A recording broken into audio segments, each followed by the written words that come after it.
Commodity core और commodity बाजार के एक्शन को देखें तो साल 2024 तो खत्म हो रहा है और 2025 की आगमन की तैयारी है और इस बीच कमोडिटी बाजार में थोड़ी स्थिरता देखने को मिल रही है। सोने चांदी के दाम एक रेंज बाउंड में ट्रेड कर रहे हैं। हालांकि नेचुरल गैस में 11% से ज़्यादा की उछाल देखने को मिला है। क्या है कारण, बताने के लिए हमारे साथ एलकेबी सिक्योरिटीज़ के वीपी जतिन त्रिवेदी बने हुए हैं। जतिन, नमस्कार, स्वागत है आपका। तो पहले तो ट्रेड्स के साथ ही शुरुआत कर लेते हैं और उसके बाद रिस्पेक्टिव कमोडिटीज़ पर आपकी राय लेंगे। बताइए पहले तो एट दिस आवर आपने कौन से ट्रेड्स आइडेंटिफाई किए हैं? दीपाली, अगर देखें तो ट्रेडिंग के लिहाज से तो नेचुरल गैस ही अच्छा लग रहा है। मोमेंटम भी है इसके अंदर और वॉल्यूम जो अच्छे पिकअप हुए हैं। विंटर सेशन का इसको फेवरेबल मिल रहा है और लेवल वाइज देखें तो एक अच्छा ब्रेकआउट बन चुका है इसके अंदर। पिछले हफ्ते 10 दिन से देखें तो इसका अच्छा मोमेंटम बना हुआ है। बार एंड डिप्स का मार्केट बना रहेगा नेचुरल गैस के अंदर। जनवरी वायदा जो आज 318 के आसपास ट्रेड कर रहा है, इसको बाइंग करना है अराउंड 315 से 314 के आसपास। 309 के नीचे इसका स्टॉप लॉस रहेगा और 325 से 330 तक का टारगेट लेकर चलना है। ट्रेडिंग कॉल के हिसाब से नेचुरल गैस पहला पिक रहेगा। दूसरा जो पिक रहेगा वो जिंक के अंदर रहेगा। जिंक का मार्केट भी अच्छी खासी बढ़त जो है वो दिखा रहा है। बेस मेटल के कंपैरिजन में अगर देखें तो जिंक जो है वो थोड़ा-सा आउट परफॉर्मेंस दिखा रहा है। जिंक का जो कॉन्ट्रैक्ट जनवरी वाला है 284.50 के पास ट्रेड कर रहा है। 283 के आसपास बाय करना है, 280 के नीचे इसका स्टॉप लॉस रहेगा और हायर साइड पे 288 तक के टारगेट इसको लेकर चलना है। क्योंकि बेस मेटल मार्केट के अंदर थोड़ी बहुत तेजी जो है वो मुझे एक्सपेक्टेड है कि आने वाले महीनों के अंदर थोड़ी और बढ़ेगी। जिस तरह से चाइनीज मार्केट की तरफ से जो स्टिमुलस के अनाउंसमेंट और मेजर्स की एक्सपेक्टेशन है, उसके पीछे जो है ये बेस मेटल मार्केट जो थोड़ा-सा परफॉर्मेंस आपको यहाँ से दिखाएगा। और जिस तरह से यूएस में प्रेसिडेंसी का जो अपडेट आया है कि 20 तारीख को डोनाल्ड ट्रम्प साहब जो है वो सीट ग्रहण करेंगे अपनी, तो वहाँ पर मुझे लग रहा है उसके तहत यहाँ पे कोई बड़ी नेगेटिव न्यूज़ अभी फिलहाल आपको देखने नहीं मिलेगी अगले 15 से 20 दिनों तक। और उसके पहले मुझे लग रहा है बेस मेटल मार्केट के अंदर एक अपॉर्च्युनिटी रहेगी, तो यहाँ पर बाइंग साइड के अंदर रुझान रख के चलना चाहिए। ओके, तो जिंक पर एक ट्रेड ले सकते हैं, एक ट्रेड नेचुरल गैस पर, दोनों में ही खरीदारी की सलाह दी गई है। और ट्रम्प एडमिनिस्ट्रेशन तो एक बड़ा इवेंट रहेगा, इक्विटीज़ हो या कमोडिटीज सभी के लिए, और उसी पर फोकस बनी हुई है। लेकिन बात कर लेते हैं गोल्ड की, जहां पर कंसोलिडेशन देखने को मिल रहा है। क्या राय रहेगी आपकी गोल्ड पर यहाँ से और क्या व्यू है? दीपावली साइडवेज व्यू रहेगा एटलीस्ट 1 से 2 जनवरी तक, जो जब हॉलिडे सीजन जो भी चल रहा है ग्लोबल मार्केट्स के अंदर, स्पॉट प्राइसेस के हिसाब से देखें तो थोड़ा-सा साइडवेज काउंटर रहेगा। 76,000 से लेके 76,150 एक सपोर्ट रेंज है गोल्ड के लिए और 76,800 से लेके 77,000 एक रेजिस्टेंस है। तो इस रेंज को प्ले करना है अगले 3-4 दिनों के लिए। 76 250 के आसपास जितना नज़दीक बाय करेंगे उतना ज़्यादा सेफ्टी नेट रहेगा। क्योंकि 76,000 के नीचे ट्रेड स्लिप होते हुए नहीं दिख रहा है गोल्ड का प्राइस जो है वो।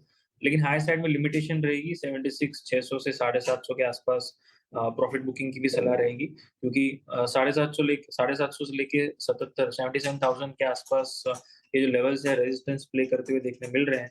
तो वहाँ पर प्रॉफिट बुकिंग करें या फिर सेलिंग भी कर सकते हैं वहाँ पर। तो इस रेंज को ही प्ले करना है 76 से लेके 77 के बीच में। ट्रेडिंग के लिहाज से और पोजिशनल बेसिस के हिसाब से थोड़ा-सा वेट करना है।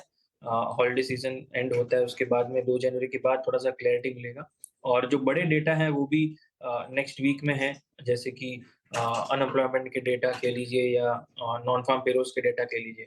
तो इन डेटा का भी वेट करना ज़रूरी है कि मार्केट कैसे शेप अप लेता है, वहाँ से पार्टिसिपेंट्स कैसे अपने एंगल्स बनाते हैं और मेन डॉलर इंडेक्स की चाल कैसे बनती है। सो ये मुझे लग रहा है अगले हफ्ते दर के लिए आपको साइडवेज मोमेंटम में देखने मिलेगा। स्पॉट की प्राइसेस की बात करूँ गोल्ड के अंदर तो 2625 से लेके 2630 एक मेजर रेजिस्टेंस फॉर्मेशन है और 2600 के पास एक अच्छा सपोर्ट भी है। तो 2600 के नीचे जब तक ट्रेड नहीं करता है तब तक इस साइडवेज रेंज को ध्यान में रख के चलना है। लेकिन अगर 2600 के नीचे फिर से अगर स्पॉट के प्राइसेस ट्रेड करना शुरू कर दें, तो थोड़ा-सा और डीपन हो सकता है प्राइसेस का जो एक्शन है वो टुवर्ड्स 2580 से लेके 2575।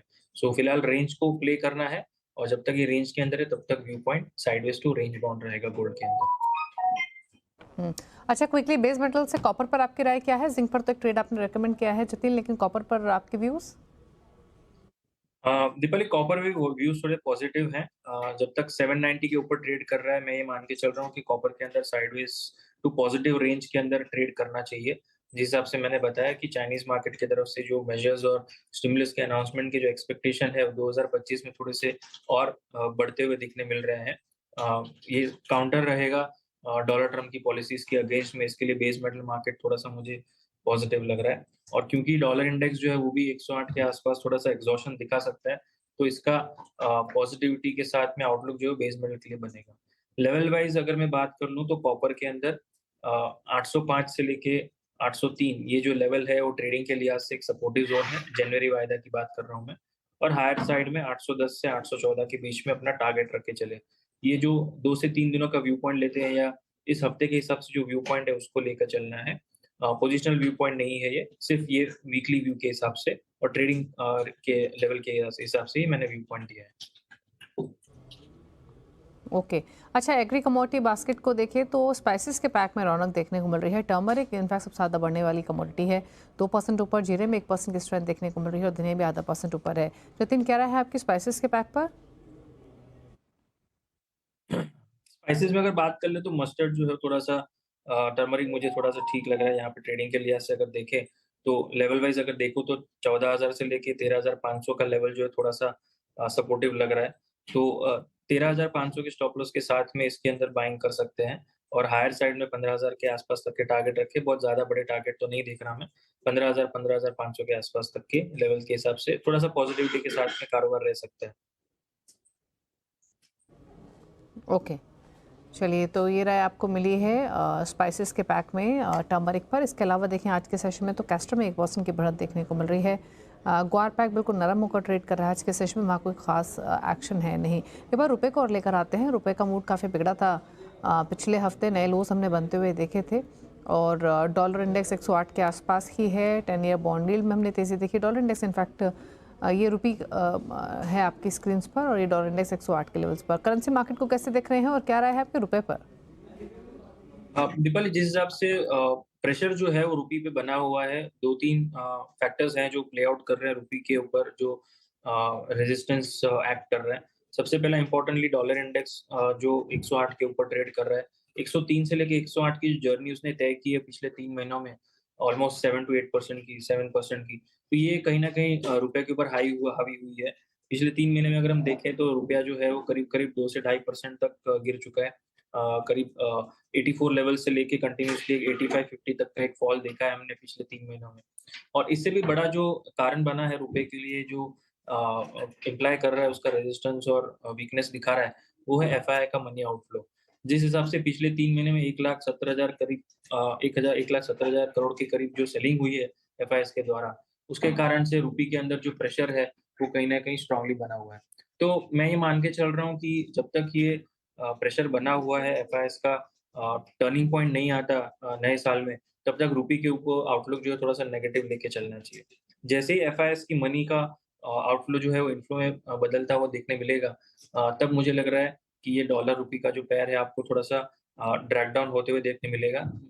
मसलन रुपया जो है कहीं न कहीं तेज़ी के साथ में ट्रेड करता हुआ देखने मिलेगा। लेकिन जब तक ये प्ले आउट नहीं होता है तब तक लेवल वाइज़ अगर हम देखें तो 85-30 से लेके 85-35 एक स्ट्रॉन्ग सपोर्टिव ज़ोन है डॉलर रुपये पेयर के लिए और 85-65 से लेके 85-75 तक ये गिरने में जा सकता है रुपया जो है वो। सो ट्रेडिंग के लिहाज से और पोज़ीशन के हिसाब से जो पार्टिसिपेंट्स हैं, जो हेजर्स हैं, जो इम्पोर्ट-एक्सपोर्ट का बिज़नेस करते हैं उनके लिए 85-35 एक इम्पोर्टेंट 85-30 एक इम्पोर्टेंट लेवल रहेगा। इसके ऊपर ध्यान रखना चाहिए और हायर साइड में डॉलर रुपये जो है मुझे लग रहा है 85-70-75 तक जा सकता है।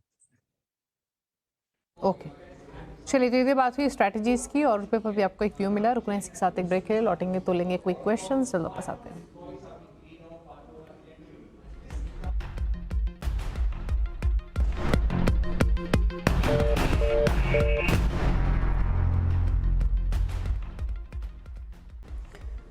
आप दे रहे हैं कमोडिटी कॉल। जतिन त्रिवेदी हमारे साथ बने, अब एक क्वेरीज को आंसर करने के लिए लेते हैं कुछ सवाल। चेतन ने सवाल भेजा अहमदाबाद से। चांदी पर इनका क्वेश्चन है, इन्होंने पोजीशन बनाई हुई है एक लॉट, इनफैक्ट पोजीशन बनाना चाहते हैं तो चांदी का एक लॉट ही खरीदना चाहते हैं, जानना चाहते हैं मौजूदा लेवल से पोजीशन बना सकते हैं या प्राइसेस थोड़ा और हल्के होंगे, क्या राय रहेगी आपकी?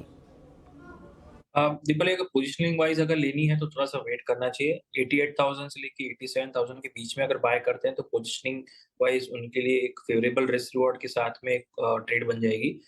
ये इसलिए बोल रहा हूँ मैं क्योंकि पोजिशन अगर मैं देखूँ तो 86,000 के नीचे मुझे प्राइसेस स्लिप होते हुए नहीं दिख रहे हैं शॉर्ट टर्म में। हायर साइड में मुझे लग रहा है 91,000 के आसपास के गेन्स जो है आपको देखने मिल सकते हैं। क्योंकि रिस्क रिवॉर्ड जो फेवरेबल करना है तो 88,000 से लेके 87,000 के बीच में बाय करेंगे, जहाँ पर सपोर्ट है तो वो ज़्यादा बेहतर रहेगा। हायर साइड पर 91,000 से लेके 91,500 तक के गेन्स के हिसाब से शॉर्ट टर्म में बाइंग कर सकते हैं। अगर नज़रिया जो है वो लॉन्ग टर्म के हिसाब से है, तो 2 से 3 पार्ट में एक्यूमुलेशन करना है। करंट मार्केट प्राइस से लेकर 85,000 83,000 तक भी प्राइसेस जब भी फॉल करें तब वहाँ पे एक्यूमुलेट करना है। हायर साइड पर 1 लाख से 1,05,000 के टारगेट रखने हैं। ये लॉन्ग टर्म व्यू हो गया 1 साल के हिसाब से अगर व्यू पॉइंट लेंगे तो।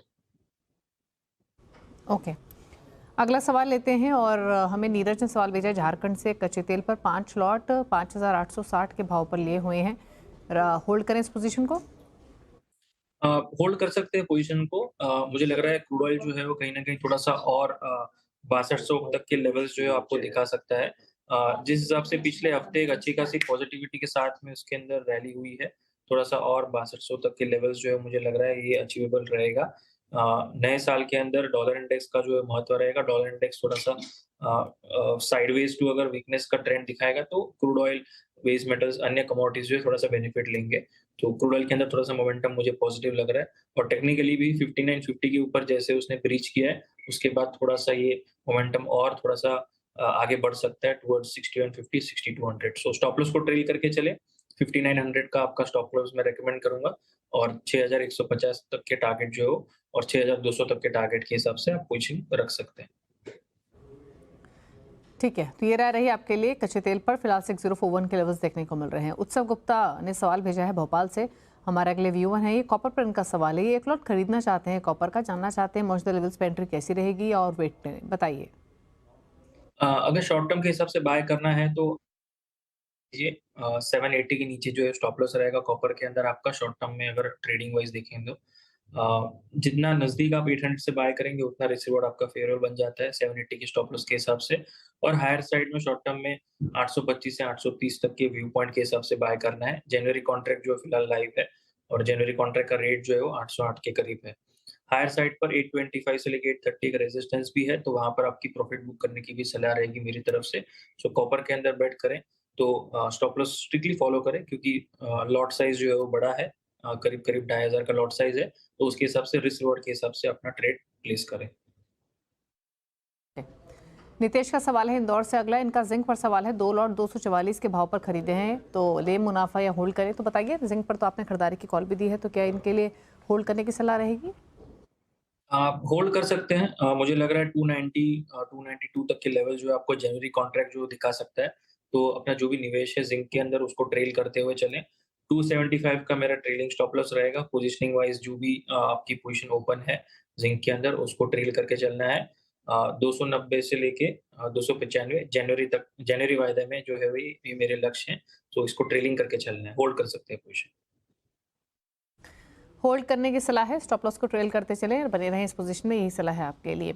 चलिए, सवाल इतने ही लेंगे। थैंक यू जतिन, शो में आने के लिए, क्वेरीज को आंसर करने के साथ साथ अपनी स्ट्रैटेजीज भी बताने के लिए। इसी के साथ एक ब्रेक के उस पर आवाज़ समाचार। नमस्कार।